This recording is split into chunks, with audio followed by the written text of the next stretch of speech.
أعزائي المشاهدين، السلام عليكم ورحمة الله. فيديو مهم جدا. عندما تشغل الغسالة سامسونج الأوتوماتيك، يطلع تقف الغسالة ويطلع في الشاشة مال الغسالة هذا الرمز اللي هو 4C. رمز 4C هذا يتعلق بالماء اخواني، يتعلق بالماء. اذا الماء ضعيف او ضغط الماء ضعيف او الماء مقطوع او اكو انسداد بالصندات اللي تدخل المي للغسالة، الماء الحار والبارد، او كذلك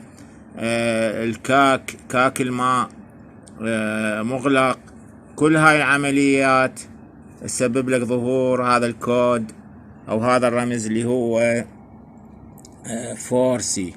هاي طبعا صارت عندي قبل فترة، كنت مشغل الغسالة ورا فترة طفت، جيت لاحظت الغسالة مكتوب على الشاشة 4C. شيكت الماء لقيت الماء مقطوع.